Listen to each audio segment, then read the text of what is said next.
There is so much incredible food in DC, it can be overwhelming, especially with new spots popping up on what seems like a daily basis. Sometimes I find myself eating at the same places over and over just because I can't decide what new place to try. But this March, there's no better reason to get out there and check some places off the list. It's District Bridges' Tour del Taco. From March 1st to 31st, try as many of DC's best tacos and pupusas as you can to be crowned DC's taconnoisseur. With each taco, you'll earn points to climb the Tour del Taco leaderboard for a chance to win prizes, gift cards, and experiences. You can even give back to the community with the Have a Taco, Give a Taco fundraiser and help cover the cost of a hot meal to a neighbor in need. Visit districtbridges.org/Tour del Taco DC to see the taco map, track your progress, and vote for your favorite taco in the city. Today on CityCast DC, we're talking about the potential DC disaster in Congress's new budget. And we're talking about what the latest Washington Post tumult means for Washington. Plus, everything you need to know about renting chickens in the DMV. I'm here with CityCast's Julia Caron and Amelia Calma from the DC Policy Center. Today is Friday, February 28th. I'm Michael Schaefer, and here's what DC is talking about.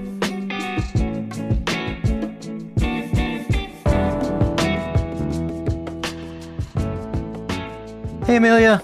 Hey, Michael. Thanks for being back here. Absolutely. Happy to be here. Hey, Julia. Hey, Mike. All right, so before we get started, please indulge me and maybe indulge yourself and become a CityCast DC member. Now is the time, because our member perks now include an event where you get to meet us, which is really sick. And the event is on Saturday, the 8th of March. I love these events when we do either do a recording in public or go meet our members. People come, they want to meet. They have like ideas. They'll tell me, something they loved about CityCast or something they hated about CityCast, but they'll like tell it to me in a way that's like invites a conversation. And that's sort of the essence of what our pod is, I hope. And it's what makes it so fun for me as a person who hasn't done this before.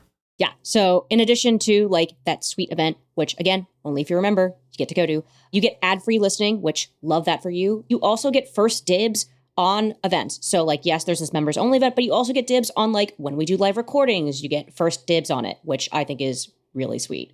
So head to membership.citycast.fm, $8 a month. That's like a cup of coffee or like it's less than a dozen eggs. So take your pick. And look at this work. I just show up and talk pretty, but these guys work their butts off and they are up on the news. They're booking really interesting guests. We're at a time, obviously, when a lot of things that we thought were true about Washington, that we thought were permanent about Washington are feeling really shaky. It's a national story and a local story all at once. And I really love getting to be talking about our city at this moment, but I'm also aware that the lights don't stay on by themselves. So any bit of help we can get from the audience, the better. All right, so Amelia, former Mayor Tony Williams, who runs the Federal City Council, which is the host group for your organization, the DC Policy Center, he sent out an email to members this week saying that the federal budget could be an absolute disaster for DC's ability to balance its books, which in turn it could be a disaster for DC's ability to govern itself because Congress at that point can step in. Obviously, this budget's a big, enormous national budget. States everywhere are screaming about different things. DC not being a state and having certain special arrangements with the federal budget is particularly vulnerable. Can you explain like the specifics of what has people here, including former Mayor Williams, who's not exactly an alarmist, what has people here alarmed? Absolutely. So in the budget, they're talking about cutting Medicaid expansion for all states. That includes coverage for people who are adults and don't have dependent children, but meet certain income requirements. So that's happening in every state. And in DC, that alone is alarming. We're looking at probably 110,000 people I've seen from some estimates that would be dropped off of Medicaid coverage. But even more than that, they're talking about dropping DC's Medicaid match from 70% down to the federal minimum of 50%. Now, they say this is, well, we were just treating you like any other state. What's different? This is part of an arrangement from the Revitalization Act in 1997. One of the reasons we ran into all the fiscal trouble we did is because our Medicaid costs were so high. And it's because while our average incomes are high, we have this huge amount of low-income people that would qualify for Medicaid. And so our Medicaid costs are more than if everybody was actually making, whatever the median income is of over $100,000. So what was the number that they originally settled on for that match? I think you said it was 70%. Like, who came up with that decision and why were we like an exception to the rule? Well, it's not just us. Actually, a lot of states have a negotiated match. So there's many, many other states that also have this. Ours is special because in 1997, when they did it, they put it into an appropriations bill, which is why it's currently on the chopping block for this year's budget. So basically, DC went bankrupt, threw itself on the mercy of the federal government. Newt Gingrich's Republicans had just taken over the Congress, and they worked out a deal where basically DC agreed to enact a bunch of changes. Congress said, the feds, we will cover court costs and we'll do this Medicaid match, and it will enable you guys to get on your feet, and is now a pretty essential piece of the city's sort of financial equation that's let the city balance its books for decades. What kind of hole does this put in the budget? And, give a sense of like, one, how big the city budget is for us non-nerds, and then like what kind of hole this change alone would put in it. So in DC's budget, the financial plan is made up of $21 billion in operating funds. Feds are saying that it'll save them $800 million for a total savings over 10 years of $8 billion. But I'm actually seeing estimates that are much higher, saying that this year, just the expansion would cost us $1.6 billion. Oh my God. Yeah, this is particularly an issue for DC because we have certain legal requirements. We have to have a balanced budget for at least 4 years after this fiscal year. And we also have a debt cap. So we can't borrow money to cover any shortfalls. We would have to either cut eligibility and cut services or cut some other program in the DC budget. If they have to cut, what does that mean? Like, a lot of people lose their health coverage. What else happens? Yeah, I mean, in DC, there's a huge amount of people that are enrolled in Medicaid. We're talking about 24% of the total people who live here. It's half of all children and older adults. So we're talking about either reducing benefits, scaling back eligibility, or figuring out some fiscal way to close that gap. Meaning taking money that's currently paying for other things, roads or garbage or schools or whatever, and moving it over to health. Exactly. And it's not just health. Medicaid obviously gives reimbursements to hospitals, fire and EMS, but it also covers things like special education in public schools. And the hospitals themselves, I imagine, are feeling a lot of pressure as businesses, the ones that are in DC, because of this change. Yeah, I have to assume so. And cutting Medicaid, we can't say for certain, but I assume it would really drive up the number of people who end up in the ER. Research has shown that when people don't have health coverage, they wait to go to the doctor until it gets really serious. And then that puts further pressure on these emergent services that didn't have to be there. This isn't happening in a vacuum either, because the other thing that has gone on this week is, after a month or so of these haphazard, slashing Doge firings, the president has ordered cabinet departments to come up with plans for massive cuts in the workforce and for moving large chunks of the government out of Washington. Both these things, in addition to upending a lot of people's lives, would have pretty significant effects on the city budget, and budgets of the suburbs too, but the city budget in particular. Did they have any sense of what kind of effect we're talking about? We don't have a sense on what the actual effect would be. We just have to wait and see how all these numbers shake out. For example, like the fork in the road, everyone was really, really concerned about how many people were going to take it. It turns out it's just a little bit more than the annual federal attrition rate, and that the bigger issue has been the canceling of all the grants and the contracts that has laid off huge amounts of people here in DC. As for moving the agencies, we've seen this happen once before. In 2019, the USDA moved like 2 of its departments to, I want to say, Kansas City, Missouri, and 75% of the staff quit. And those departments never, I think to this day, have regained their full function back. Has council said anything about this, or Mayor Bowser? We elect our officials to do stuff. Have they? Supposedly we do. Have they said anything regarding both the Medicaid cuts and also the general downsizing? I can't say for sure. I haven't seen anything, but that doesn't mean it hasn't happened. Amelia, your life must be insane right now. I mean, you're a person who studies the municipal economy and municipal budget, which is not something a lot of people think of as a sort of deadline, frantic, all hours, news crashing in kind of job. But here you are. Absolutely. Well, and anyone who says that, studying DC's budget doesn't have crazy deadlines has never been through a DC budget season come March or April. But now you got the feds and you got this sort of constant White House news. But seriously, Trump fires off an executive order. It has significant implications in the real world. How quickly are DC's policymakers, elected officials and others able to sort of integrate this incredibly fast changing landscape where things seem to just sort of melt away at a moment's notice?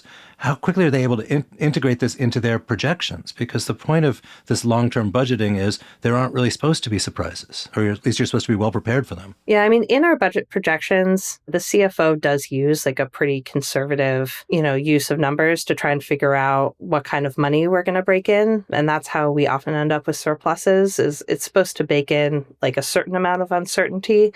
But I don't think anyone could have predicted quite this amount of uncertainty and trouble in the city. So what happens next? The Congress the House has passed the budget. It goes to the Senate. What are the prospects for the Medicaid piece of it and in general for the parts of it that affect DC's budget? Well, they haven't actually passed these cuts yet. They have to come back in a couple months and work this into an actual budget. And a lot of people are already predicting a federal shutdown around mid-March. Great. Because of a lot of these fights that are going on. So I would say first, there is some hope. A lot of people are on Medicaid, again, like covers a huge proportion of the whole country as well as DC. And so hopefully, there will be some fight nationally for that expansion. As for DC's match, I know that, Muriel Bowser and DC Council, as well as, places like Federal City Council and business leaders are trying to work with everybody to preserve our 70% match that, again, it's not just us, many other states have, that would keep us, funding, again, a quarter of our population with healthcare and making sure that we have those supports for hospitals and schools and other essential services.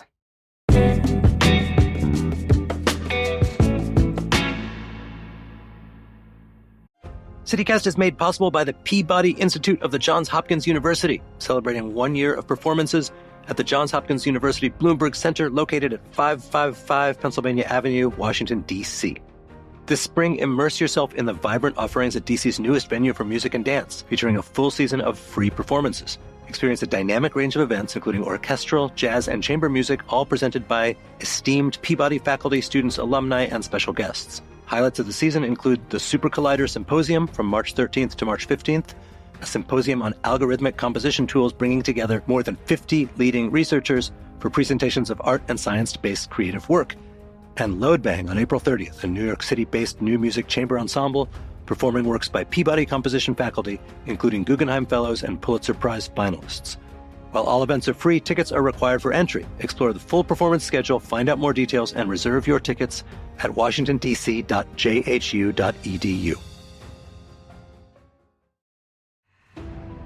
This episode is brought to you by Peacock. The new Peacock original documentary, Matthew Perry, A Hollywood Tragedy, dives deep into the beloved actor's rise to fame and his tragic death. 5 people, including Perry's personal assistant, 2 medical doctors, and an alleged Hollywood drug dealer known as the Ketamine Queen, were charged with conspiracy to illegally provide Perry with the ketamine. Explore the details of the case in this heartbreaking special, streaming now only on Peacock.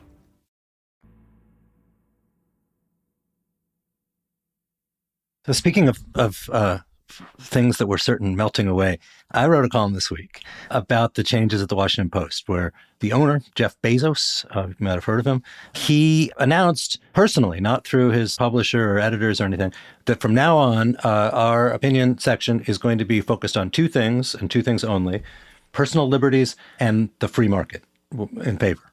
And views counter to those things will not be accepted. This led to the departure of their editorial page editor and a lot of hand-wringing. The Post, like a lot of publications, tried, sometimes successfully, sometimes less so, to have an opinion section that reflected, the broad spectrum of American opinion. Their editorials said one thing, but they would have columnists here and there who would say different things. And it's not clear because they didn't give any answers. Like, what does this mean? He made clear that they're not going to have like columnists who disagree, but like, what about, and he said some line like, well, sure, we'll also cover other things, but in the main, these are our things. So in local news in Washington, the Post has been an enormous, this is our hometown newspaper, Yeah. Does this eventually, in fact, we have Post reporters on the show all the time. Do we think this will in any way, impact their coverage? Well, officially, no. This is about the opinion section. The news section is on the other side of a often mentioned Chinese wall. I was going to say about the editorials, though, they affect DC a lot. They do endorse for in mayoral elections and stuff like that. And those are actually pretty influential because there's a lot of people who don't pay that close attention to city politics. So I don't know what the appropriate pro-free market position is on these federal budget cuts that could devastate the city economy or any of the things we ever talk about on CityCast. It's such an amorphous concept. I think the thing for the reporters who, for the news report and for people who, like me, really rely on the news report is, look, when Bezos in October spiked the Post's endorsement of Kamala Harris, largely, which people saw as a sop to Trump, to not wanting to upset Trump who could hurt his other businesses, this led to hundreds of thousands of people canceling their Post subscriptions. This thing that happened this week is going to lead to the same thing. And I think it's also going to kind of rebrand the whole organization as in a pro-MAGA direction, which is going to have some business effect. And eventually, just like a city budget, their budget's got to add up too. And if there's less money coming in, there's less money for covering things that we care about. And particularly on the local level, these are not the sexy subjects that that drive huge amounts of traffic, but went to watchdog, city Medicaid funds. But they're crucially important. And I think these changes, even if they're not officially about the news section, can't help but affect the whole organization. And it's just as a child of DC, the Post was such a totemic thing. And we know that media has changed, so nothing is ever going to be quite so totemic. But it feels like a major epochal moment to me. I think so. And they've already cut some of their local coverage. So I can only imagine that, people further leaving the Post because of this would make it even worse. This is ultimate doomsday scenario for me. But eventually, does this mean that DC's local paper, but also in many ways a paper that is trying to compete internationally with the Times, the Wall Street Journal, does this eventually mean that the Post will die and go away, and this paper that's been around forever just ceases to exist if it keeps going this way? This is a real, leaving aside this current moment with Bezos and Trump, it's a industry that's gone through revolutionary changes. So I wouldn't bet on anything. Look, people, people would make fun of the Post, for this sort of trying to have, we've got George Will and we've got, so on. They're trying to have sort of everything for everyone. But that effort to be a sort of noble reflector of the spectrum, is pretty well intended. And if effectively it becomes seen as sort of part of the, kind of like the Wall Street Journal, great newspaper, but there's no claim that this is for everybody. And that's a big change, and particularly weirdly in the most underserved parts of Washington. It's also just sad to see. It just seems like it runs counter to the lofty ideals of journalism, that you're going to report the facts. If all news becomes partisan news, then we're just going to become increasingly divided as we, on a political level, get all of our news from completely different sources. And I do think that's the kind of big sort of meta Washington moment, that all these people who, are federal employees who think of themselves as dispassionate experts who do their best for the public every day, suddenly are being treated or maybe expected to act like partisan hacks. And you see it similarly in a news organization that I'm sure people give you chapter and verse on the ways they've failed to live up to it, but that really did try to go out there and report the news without fear or favor and to come up with opinions that were researched and independent, now being cast, or being handled by their owner in a way that lets people cast them as partisan hacks or trying to curry favor. And it's just since most of the people, I sort of begin with the assumption that most of our neighbors in DC are pretty good people. It's a pretty sad vibe. Absolutely. And, you see post reporters right now online saying, I am an independent reporter and, I am not being influenced by Jeff Bezos and these edicts. And so they're almost trying to establish their own legitimacy aside from, the post legitimacy.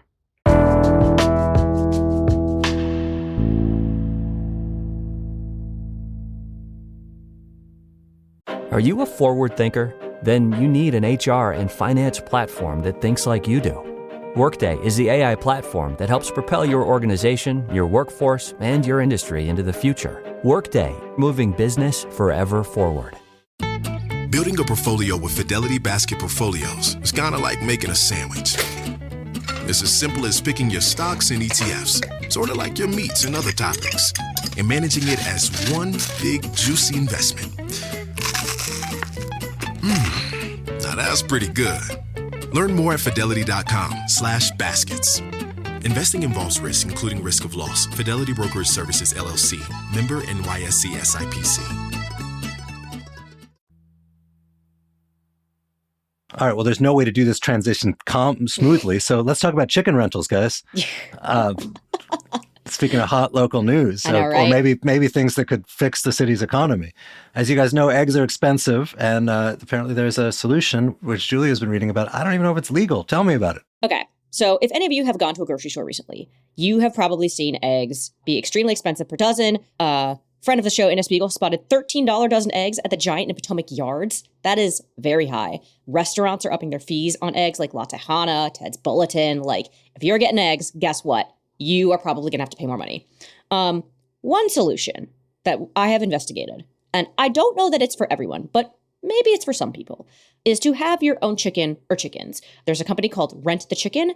It offers delivery and setup of a coop on wheels, 2 or 4 young egg-laying hens, chicken feed, and food dishes for a 5 to 6 month rental period in DC and the burbs. There's a one-time cost to have 2 hens from spring through fall at $495, which supposedly yields around 8 to 14 eggs a week. Wait.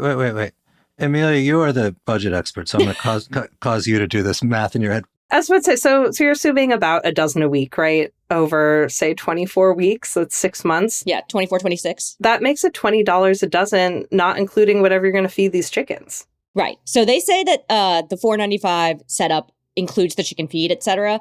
My view on this is like, it's kind of like owning a pet. Like, do you want to spend $20 for eggs and also have a pet? I don't know that I want that. I already have a pet. I love my dog. She does not produce eggs. People make the same joke about gardening, like you could go buy a $2 tomato, or you could spend, $100 growing your own tomato plants and buying soil and doing this. But wait, can I add, is this legal? Like, what are the rules in DC about having a chicken coop in your yard? Because I would imagine, in neighborhoods with rat problems, this is not popular. I could imagine that, there's noise factors. Is this allowed? What are the regs around it? So it depends on where you live. Per usual, you got to check your local laws. Apparently, years ago, Mayor Bowser tried to outlaw backyard chickens altogether. It was directed by the council, so you can own a backyard chicken. But again, you really have to check your laws. Our newsletter writer, Kayla Cody Semmerman, wrote a fabulous newsletter 2 years ago when we were in the same debacle about raising chickens within city limits. Apparently, you need a permit. They can't live within 50 feet of any inhabited building. Yikes. So there goes your attempt at raising them in your apartment building or your condo. It has to be approved by your neighbors. Have fun getting that approved, because they already disapprove of the fact that you play your music really loudly occasionally when you're cooking dinner, even though it's not that loud, or you set off your fire alarm.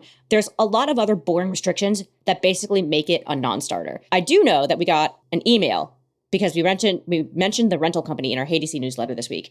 That email read, "I know this is super cranky, but don't encourage people to rent chickens. The work chicken keepers have to do to keep bird flu out of their coops right now is crazy, which is the main reason eggs are so expensive. Nobody should be handing chickens to noobs at the moment." Fun fact, that noobs was spelled with 2 zeros. That's how you know they're serious about it. So my view on this is like, I don't know, guys. Like, the place to find eggs, if you really need them, try your local farmer's market. Costco has reasonably priced eggs right now.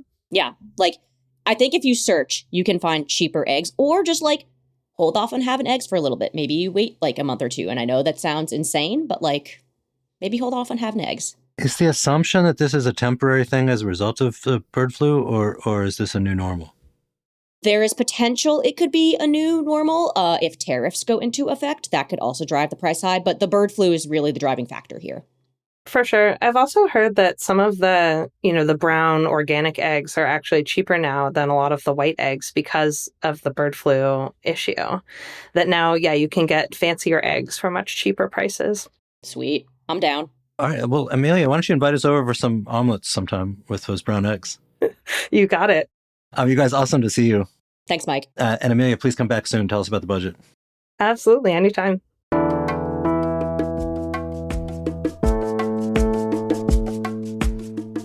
And that is all for today here on CityCast DC. Our production team this week was Priyanka Tilve, Julia Karen, and Ash Durbin.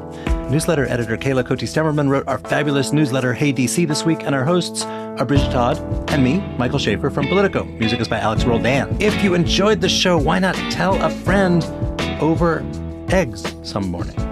We'll be back Monday morning with more news from around the city. Bye. Today on CityCast DC, we're talking about the potential DC disaster in Congress's new budget. Microphone fell. That's going straight to the outtakes, baby.